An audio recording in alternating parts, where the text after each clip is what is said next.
देव दानवों के संघर्ष में एक और कथा है। कथा है कि एक बार दोनों ने मिलकर समुद्र मंथन किया। कहा जाता है कि इस मंथन से समुद्र से 14 रत्नों की प्राप्ति हुई थी। आज इसी समुद्र मंथन का प्रतीकात्मक मंचन हो रहा है अलकनंदा के तट पर। पवन पावनी अलकनंदा तट पर गौचर के पास समुद्र मंथन का ये सांस्कृतिक कार्यक्रम। दरअसल बात यह है कि पिछले दिनों में स्थानीय रावल देवता अपनी देवरा यात्रा पर हैं। समुद्र मंथन का ये कार्यक्रम उसी का एक हिस्सा है। अलकनंदा के तट पर गौचर सारी के पास इतनी तादाद में लोग इस अनोखी सांस्कृतिक परंपरा विरासत को संभालने के लिए, उसके साक्षी बनने के लिए उपस्थित हैं सारी के पास, जहां आज हम मौजूद हैं। नमस्कार, गढ़वाल की अंचल की ओर से पेश है, प्रस्तुत है आपके लिए एक शानदार कार्यक्रम समुद्र मंथन। उम्मीद है कि आपको ये कार्यक्रम जरूर पसंद आएगा। मेरे साथ वीडियो के अंत तक जरूर बने रहें और लुत्फ उठाइए इस कार्यक्रम का। ये निशान है रावल देवता का। रावल देवता जो स्थानीय देवता हैं, भूमि के भूमियाल देवता हैं और यहाँ की अधिष्ठित देवता माने जाते हैं। और इस समय अपनी देवरा यात्रा के दौरान समुद्र मंथन के लिए गौचर सारी के पास ये आए हैं। और ये है वो पर्वत जिसके द्वारा आज समुद्र का मंथन किया जाना है। हिंदू शास्त्रों में इस पर्वत को मंदराचल पर्वत बोला जाता है। मंदराचल पर्वत नदी के बिल्कुल बीच में और उसकी परिक्रमा कर रहे हैं रावल देवता और उनकी पशु। परंपरा अनुसार मंदराचल पर्वत की परिक्रमा करने के बाद रावल देवता का निशान और उनकी पशु अलकनंदा नदी के किनारे पूजा अर्चना के लिए समय और इस बेमिसाल शानदार भक्तिपूर्ण भावपूर्ण कार्यक्रम को देखने के लिए ये विशाल जन सैलाब, कितनी मात्रा में लोग यहाँ पर मौजूद हैं, उपस्थित हैं, इसको आप देख सकते हैं। भक्ति और संस्कृति का ये बेजोड़ बेमिसाल कार्यक्रम आज अलकनंदा के इस तट पर उपस्थित भक्तों की भक्ति और निष्ठा, उत्सुकता देखी जा सकती है कि लोग कितने धैर्य से, कितनी निष्ठा से अपने आराध्य देव रावल देवता को देखने के लिए यहाँ पर उपस्थित हैं। बड़ी विषम परिस्थितियों में भी लोग इस समुद्र मंथन की इस बहुत भावपूर्ण कार्यक्रम को देखने के लिए उत्सुक हैं। ये रावल देवता का निशान। जय हो रावल देवता, आपकी कृपा हमेशा बनी रहे, आपका शुभ आशीष मिलता रहे पूरे समाज को, उन सभी लोगों को जो आपकी कृपा, आपके आशीष को लेने के लिए यहाँ पर इस अलकनंदा के तट पर उपस्थित हैं। उन सब पे अपनी कृपा बनाए रखना। पुराणों के अनुसार एक बार स्वर्गलोक श्री विहीन हो गया। दूसरे शब्दों में कहें तो स्वर्गलोक में ऐश्वर्य एवं संपन्नता का अभाव हो गया। इससे इंद्र का सिंहासन डोलने लगा और सारे देवता परेशान हो गए। परेशान देवता ब्रह्मा, विष्णु और महेश के पास गए। ब्रह्मा, विष्णु और महेश ने उन्हें उपाय बताया कि आप लोग समुद्र मंथन कीजिए। कहा जाता है कि तब देव और दानव ने मिलकर के समुद्र मंथन किया था और उससे 14 रत्नों की प्राप्ति हुई थी। समुद्र मंथन के लिए तैयार देव और दानवों के सामने सबसे बड़ी समस्या ये थी कि ये विशाल समुद्र में इस पानी को मथने का कार्य कौन करेगा। ऐसा साधन उस समय मौजूद नहीं था। तो तब कहा जाता है मंदराचल पर्वत को इसके लिए चुना गया था। अब भी समस्या दूसरी खड़ी थी कि इसको मंथने के लिए, इतने बड़े पर्वत को मंथने के लिए रस्सी कहाँ से आएगी।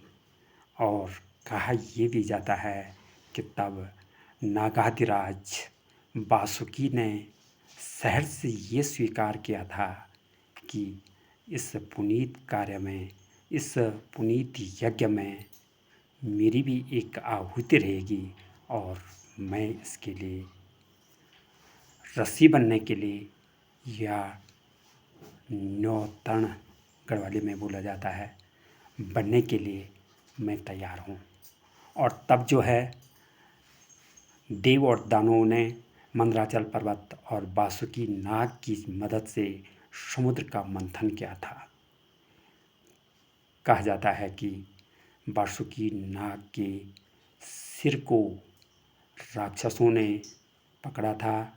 सिर वाले भाग पे दानव लोग और पूंछ वाले भाग पे देव लोग, देवता लोग इस मंथन के लिए अपनी अपनी जोर आजमाइश कर रहे थे। और उसी का ये मंचन हो रहा है आज अलकनंदा नदी की इस पावन तट पर, जहाँ आज रावल देवता और उसकी ये तमाम भक्त लोग मौजूद हैं, उपस्थित हैं इस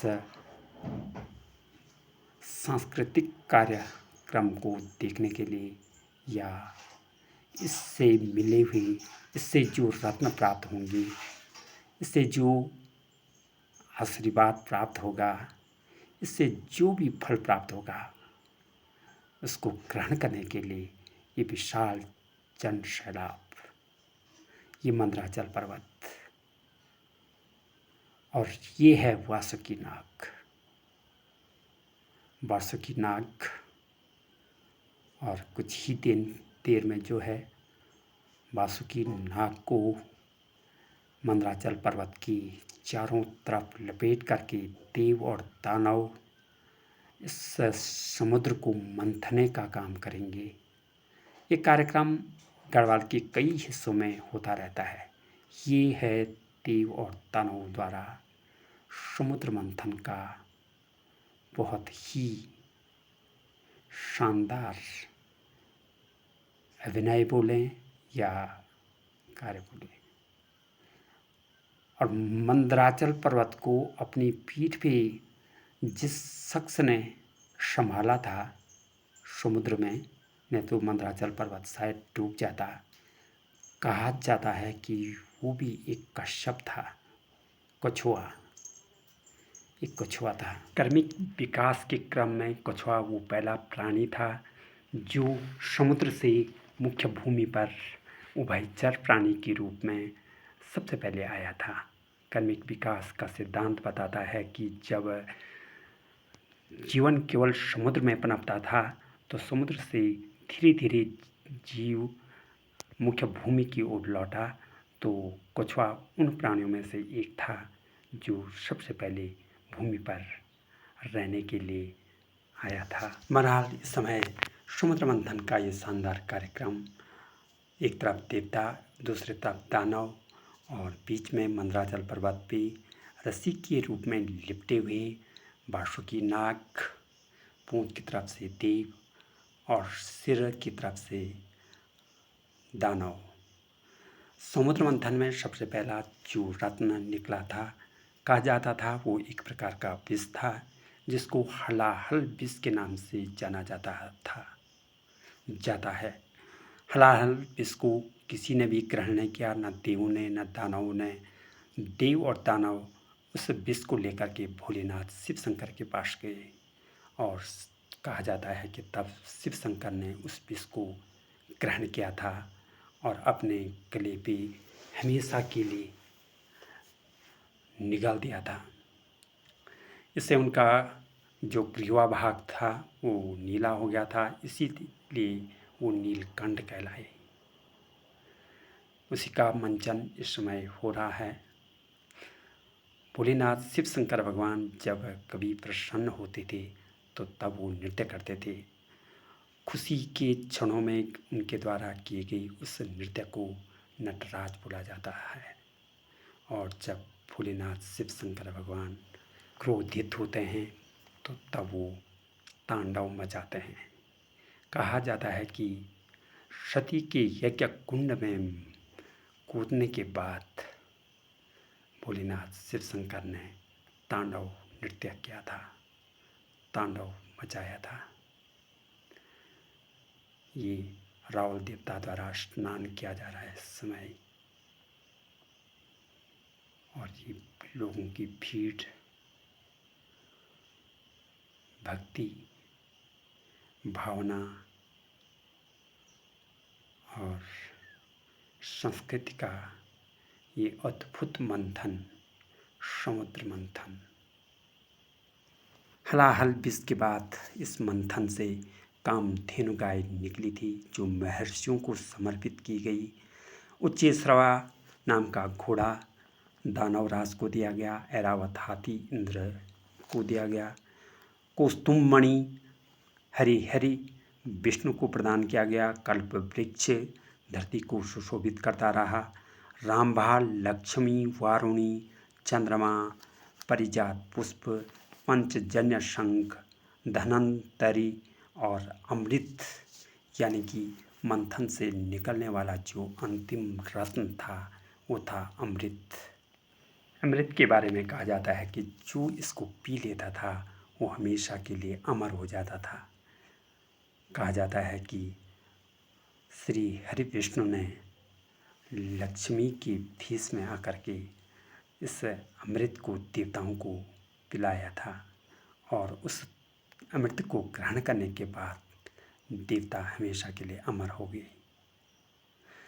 तो समुद्र मंथन पे मेरा ये ब्लॉग आपको कैसा लगा ज़रूर सूचित कीजिए, ज़रूर कमेंट बॉक्स में अपनी बहुमूल्य राय दीजिए। भगवान रावल देवता के सानिध्य में अलकनंदा के पावन तट पर गौचर सारी के पास समुद्र मंथन के इस कार्यक्रम में आप सभी को शुभ आशीष मिले। मेरा चैनल गढ़वाल का अंचल लाइक कीजिए, सब्सक्राइब कीजिए और कमेंट भी ज़रूर कीजिए। बहुत बहुत धन्यवाद।